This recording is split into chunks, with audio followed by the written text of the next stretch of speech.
পেঁয়াজ উৎপাদনে বড় সাফল্য বাংলাদেশে, স্বস্তিতে কৃষক ও ভোক্তা, রপ্তানি কমে গিয়ে বিপাকে ভারতীয় কৃষকরা। শুরু হলো সেন্ট মার্টিন যাত্রা, 1100 পর্যটক নিয়ে সেন্ট মার্টিন গেল 3 জাহাজ।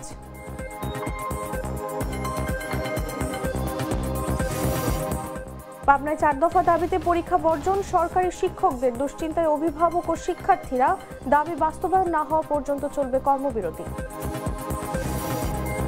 সিরাজগঞ্জে স্কুলে যাওয়ার পথে সড়কে প্রাণ গেল শিক্ষিকার, শিক্ষার্থীদের সড়ক অবরোধ, হত্যার বিচার ও নিরাপদ সড়কের দাবি। এবং বাড়তে শুরু করেছে শীতের প্রকোপ, দেশের সর্বনিম্ন তাপমাত্রা দিনাজপুর ও লালমনিরহাটে।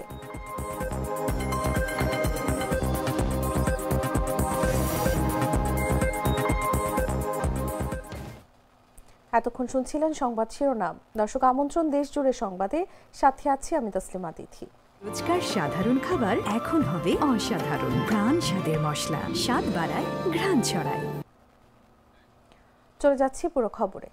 পেঁয়াজ উৎপাদনে এবছর বড় সাফল্য পেয়েছে বাংলাদেশ। দেশীয় পেঁয়াজেই বাজারের চাহিদা পূরণ হওয়ায় আমদানির প্রয়োজন পড়েনি, ফলে স্বস্তিতে কৃষক ভোক্তা উভয়ই। বিপরীতে রপ্তানি কমে গিয়ে বিপাকে ভারতীয় কৃষকরা। বাজারে এখন দেশি পেঁয়াজই দাপট দেখাচ্ছে, দামও কৃষকের পক্ষে যাচ্ছে। চট্টগ্রাম প্রতিনিধি ইকবাল হোসেনের পাঠানো তথ্যচিত্রে বিস্তারিত জাগো রিপোর্টে। পেঁয়াজ উৎপাদনে এবার বড় সাফল্য দেখিয়েছে বাংলাদেশ। মৌসুমের শেষ দিকে এসে দেশীয় পেঁয়াজেই বাজারের চাহিদা পূরণ হওয়ায় আমদানির প্রয়োজন পড়েনি বললেই চলে। এতে যেমন স্বস্তি ভোক্তা ও ব্যবসায়ীদের, তেমনি ভালো দাম পেয়ে খুশি কৃষকরাও। অন্যদিকে বাংলাদেশের রপ্তানি কমে যাওয়ায় বিপাকে পড়েছেন ভারতীয় কৃষক ও ব্যবসায়ীরা। বর্তমানে চট্টগ্রামের খাতুনগঞ্জের পাইকারি বাজারে দেশি পেঁয়াজ মান ভেদে কেজি প্রতি 95 থেকে 120 টাকায় বিক্রি হচ্ছে। কৃষি বিভাগ জানায়, মৌসুম কিছুটা বিলম্বিত হলেও আগামী 10 দিনের মধ্যেই বাজারে উঠবে নতুন দেশি মুড়িকাটা পেঁয়াজ। ভোক্তারা বলছেন, দাম একটু বেশি হলেও দেশি কৃষক লাভবান হওয়াটা অর্থনীতির জন্য ইতিবাচক। পরিসংখ্যান বলছে, দেশি উৎপাদন ধারাবাহিকভাবে বাড়ছে। 2024-25 অর্থ বছরে 32 লাখ মেট্রিক টনের বেশি পেঁয়াজ উৎপাদিত হয়েছে, যা আগের 2 বছরের তুলনায় উল্লেখযোগ্যভাবে বেশি। ফলে আমদানি নির্ভরতা কমেছে। এবছর খাতুনগঞ্জ চাকতাই পাইকারি বাজারে ভারতীয় পেঁয়াজের দেখা মিলছে না। এর আগে বছরের এই সময়ে বাজার ভরে থাকত ভারতীয় পণ্যে। ভারতের বিভিন্ন অঞ্চলে অতিরিক্ত সরবরাহ ও রপ্তানি কমে যাওয়ায় পাইকারি বাজারে 2 রুপি কেজি দরে পেঁয়াজ বিক্রির মতো পরিস্থিতি দেখা দিয়েছে। বাংলাদেশে রপ্তানি না হওয়ায় ক্ষতির মুখে পড়েছেন দেশটির কৃষকরা। বাংলাদেশের কৃষি সংশ্লিষ্টরা বলছেন, স্থানীয় চাষির হাতে বর্তমানে পর্যাপ্ত মজুদ আছে। উৎপাদন ধারা বজায় থাকলে এ বছরও পেঁয়াজ আমদানির প্রয়োজন হবে না। এতে যেমন কৃষক টিকে থাকবে, তেমনি বৈদেশিক মুদ্রার সাশ্রয় হবে উল্লেখযোগ্য। নিউজ ডেস্ক, জাগো নিউজ। 9 মাস বন্ধ থাকার পর কক্সবাজার সেন্ট মার্টিন নৌরুটে পর্যটকবাহী জাহাজ চলাচল শুরু হয়েছে। মৌসুমের প্রথম দিন সোমবার ভোর 7টায় শহরের নুনিয়ারছড়া BIWTA জেটিঘাট থেকে 1100 জন পর্যটক নিয়ে দ্বীপের উদ্দেশ্যে রওনা হয় MV বার আউলিয়া, কর্ণফুলী ও কিয়ারি সিন্ধবার্ড নামের 3টি জাহাজ। জেলা প্রশাসন, পরিবেশ অধিদপ্তর ও টুরিস্ট পুলিশের কঠোর তদারকিতে টিকিটের অতিরিক্ত যাত্রী এবং প্লাস্টিক পণ্য বহন নিয়ন্ত্রণ করা হয়েছে। সচেতনতার অংশ হিসেবে প্রথম দিন যাত্রীদের অ্যালুমিনিয়ামের পানির বোতল সরবরাহ করা হয় বলে জানিয়েছেন জেলা প্রশাসক MM মান্নান।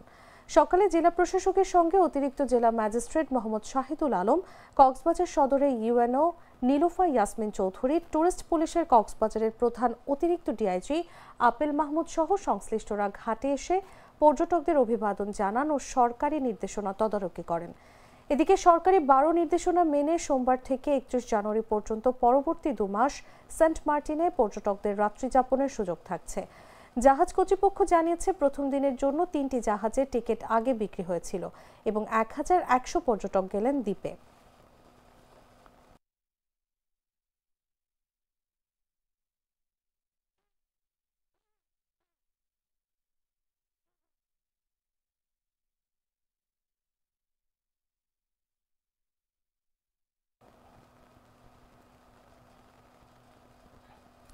এদিকে সেন্ট মার্টিন থেকে শাহপরের দ্বীপের উদ্দেশ্যে ছেড়ে আসা একটি যাত্রীবাহী স্পিড বোট উল্টে মা ও মেয়ের মৃত্যু হয়েছে।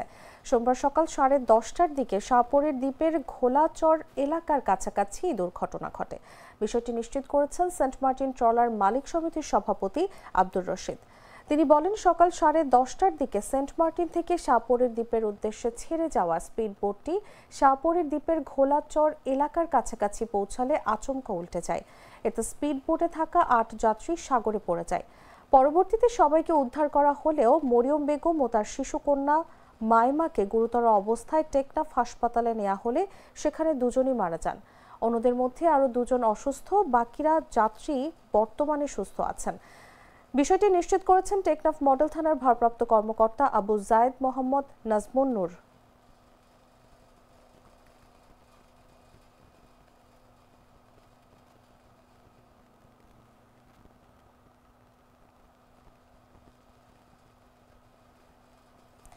ক্লাস পরীক্ষা বর্জন করে কর্মবিরতি পালন করছেন পাবনার সরকারি মাধ্যমিক বিদ্যালয়ের শিক্ষকরা। মাধ্যমিক ও উচ্চশিক্ষা অধিদপ্তরের নির্দেশকে বৃদ্ধাঙ্গুলি দেখিয়ে সহকারী শিক্ষক পদকে 9ম গ্রেডের বিসিএস ক্যাডারভুক্তকরণ ও নিয়মিত পদোন্নতি সহ 4 দফা দাবিতে কর্মবিরতি পালন করছেন তারা।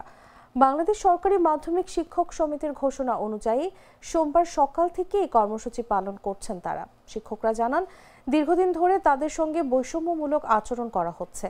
নিয়মিত পদোন্নতি ও পদায়ন দেয়া হয় না। আদালতের রায় পক্ষে থাকলেও বকেয়া টাইম স্কেল ও সিলেকশন গ্রেডের মঞ্জুরি আদেশ দেয়া হয় না। বিভিন্ন সময় শিক্ষকরা এসব দাবি উত্থাপন করলেও কোনোভাবেই তাদের যৌক্তিক দাবি মূল্যায়ন করা হয়নি। তাই বাধ্য হয়ে এখন কর্মবিরতি পালন করছেন তারা। দাবি বাস্তবায়ন না হওয়া পর্যন্ত ক্লাস পরীক্ষা বর্জন বা কর্মবিরতি চলতে থাকবে বলেও জানান তারা। এদিকে নির্ধারিত পরীক্ষা বন্ধ থাকায় দুশ্চিন্তা বাড়ছে অভিভাবক ও শিক্ষার্থীদের। আমাদের কোনো পদোন্নতি হচ্ছে না, দীর্ঘদিন শিক্ষকরা বঞ্চিত। আবার আমরা চাকরি করেছি আমার 25 বছর। এই 25 বছরে আমার যে ন্যূনতম যে আর্থিক যে পাওনাটা, সেই পাওনাটা 15 সালের পে স্কেল জারির আগের আমাদের পাওনা, সেটি তারা আমাদের দিচ্ছে না। ওদের ক্ষতি হচ্ছে, এটা আমরা স্বীকার করি, কিন্তু আমাদের আসলে কিছু করার নাই। আমাদের দেয়ালে পিঠ ঠেকে গেছে। আমরা অনেক দিন ধরে অনেকভাবে চেষ্টা করেছি যে এটা সহজভাবে মানে মিউচুয়ালভাবে কোনোভাবে এটা হয় কিনা, মানে সফল হয় কিনা। আমাদের দাবি দাওয়াগুলো যেটা ছিল সেটা শতভাগ যৌক্তিক। শিক্ষার্থী এবং তাদের অভিভাবকদের কাছে আমরা দুঃখ প্রকাশ করছি যে আমরা পরীক্ষা বর্জন করতে আসলে বাধ্য হয়েছি। বাংলাদেশ সরকারি মাধ্যমিক শিক্ষক সমিতি 22 মাস শেষের কেন্দ্রীয় সূচি অনুযায়ী, সিদ্ধান্ত অনুযায়ী যে 4টি দাবির আলোকে আমরা পরীক্ষা বর্জন কর্মবিরতি আমরা পালন করছি। এই 4টি দাবি আমাদের পূরণ না হওয়া পর্যন্ত আমাদের এই পরীক্ষা। সিরাজগঞ্জের শাহজাদপুরে মাটিবাহী ড্রাম ট্রাকের ধাক্কায় সাবিনা খাতুন নামের এক স্কুল শিক্ষিকার মৃত্যুর ঘটনায় সড়ক অবরোধ করেছেন শিক্ষার্থীরা। সোমবার বেলা 11টা থেকে উপজেলার বকুলতলা আনসার মোড় এলাকার গারাদহ মোহনপুর আঞ্চলিক সড়ক অবরোধ করে বিক্ষোভ করেন তারা। এতে স্থানীয় অভিভাবক, শিক্ষক ও শিক্ষার্থীরা অংশ নেন। শিক্ষার্থীরা এই হত্যার বিচার ও নিরাপদ সড়কের দাবি করেন। স্থানীয় অভিভাবকরা বলছেন, গারাদহ মোহনপুর আঞ্চলিক সড়কের বকুলতলা আনসার মোড় এলাকায় সম্প্রতি মাটি ব্যবসায়ীদের কারণে ড্রাম ট্রাক চলাচল বেড়েছে। এতে ছেলেমেয়েদের স্কুলে পাঠিয়ে দুশ্চিন্তায় থাকেন তারা। তাদের দাবি, সকাল 7টা থেকে সন্ধ্যা 7টা পর্যন্ত এই সড়কে যেন ড্রাম ট্রাক চলাচল নিষিদ্ধ করা হয়। এর আগে সকাল 9:45টার দিকে স্কুলে যাওয়ার পথে বেপরোয়া মাটিবাহী ড্রাম ট্রাকের ধাক্কায় শিক্ষিকা সাবিনা খাতুনের ওই স্থানে মৃত্যু হয়। তিনি পার্শ্ববর্তী কায়েমপুর ইউনিয়নের বলদিপাড়া সরকারি প্রাথমিক বিদ্যালয়ের সহকারী শিক্ষিকা ছিলেন। এ বিষয়ে শাহজাদপুর উপজেলার নির্বাহী কর্মকর্তা বলেন, শিক্ষিকার মৃত্যুর ঘটনায় বিক্ষুব্ধ শিক্ষার্থী ও অভিভাবকরা সড়কে গাছ ফেলে যান চলাচল বন্ধ করেছিল। পরে পুলিশ ঘটনাস্থলে গিয়ে তাদের দাবি পূরণের আশ্বাস দিলে তারা চলে গেছে।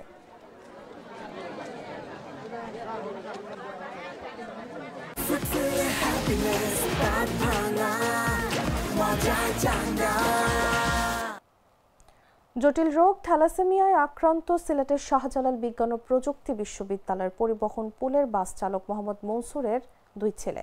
তাদের চিকিৎসায় সহযোগিতা করতে 10 দিন ব্যাপী বইমেলার আয়োজন করেছে বিশ্ববিদ্যালয়ের স্বেচ্ছাসেবী সংগঠন কিন। সোমবার সকাল 9টা থেকে বিশ্ববিদ্যালয়ের অর্জুন তলায় বইমেলাটি শুরু হয়েছে। আগামী 10 ডিসেম্বর পর্যন্ত চলবে এই মেলা। আয়োজকরা জানান, বইমেলায় বিশ্ব প্রথমা সাহিত্য কেন্দ্র, বাতিঘর, পাঞ্জেরি গার্ডিয়ান, ঐতিহ্য, রোদেলা ও বিদ্যা প্রকাশ সহ মোট 21টি প্রকাশনীর বই পাওয়া যাবে। মেলায় অংশ নিয়ে বিশ্ববিদ্যালয়ের উপাচার্য অধ্যাপক ডক্টর AM সরোয়ার উদ্দিন চৌধুরী বলেন, বর্তমানে শিক্ষার্থীদের মধ্যে বই হাতে নিয়ে পড়ার প্রচলন অনেক কমে গেছে। তারা বর্তমানে পাঠ থেকে শুরু করে প্রায় সবকিছুতেই অনলাইন নির্ভর। ইন্টারনেটের সহজলভ্য ইবুক পড়াকে আরও সহজ করে তুলেছে। তবে শিক্ষার্থীদের এমন উদ্যোগ সত্যি প্রশংসনীয় এবং আনন্দের।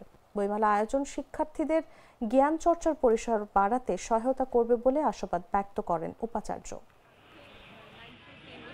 যার মধ্যে কিন বই উৎসব অন্যতম। কিন বই উৎসব ছাড়াও কিন বন্যার সময় বন্যা দুর্গত অঞ্চলে ত্রাণ পৌঁছে দেয়।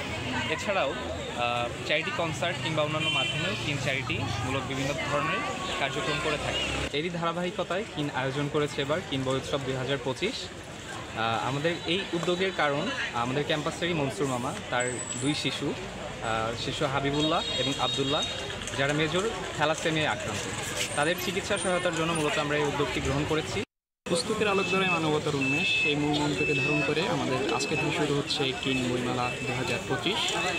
আমরা জানি আমাদের এই বইমেলার উদ্দেশ্য হচ্ছে শিশু আহমদুল্লাহ এবং আবদুল্লাহ থ্যালাসেমিয়া আক্রান্ত আবদুল্লাহকে সাহায্য করার জন্য।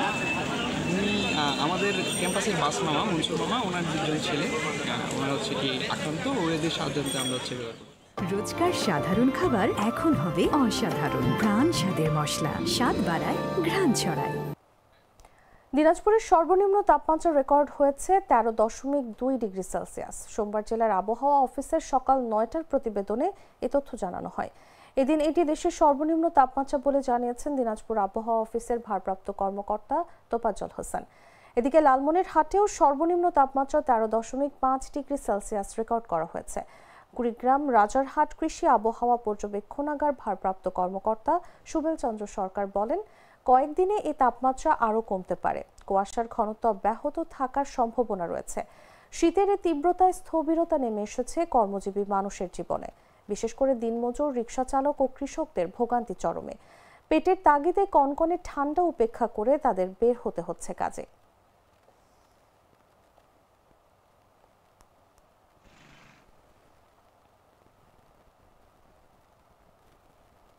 দর্শক, সংবাদ শেষ করার আগে শিরোনামগুলো জানিয়ে দিচ্ছি আরো একবার।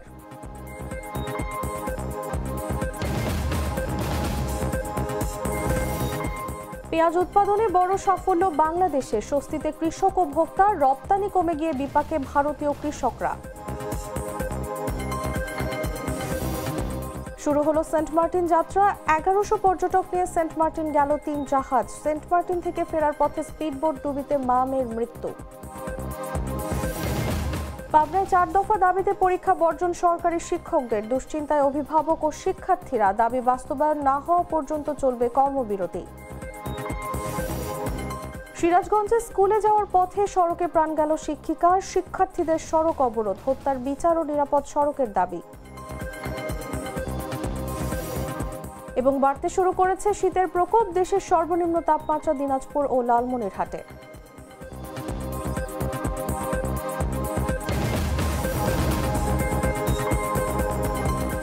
দর্শক, এই ছিল দেশ জুড়ে সংবাদে। এরপর দেখবেন সন্ধ্যা 7টা নিউজ।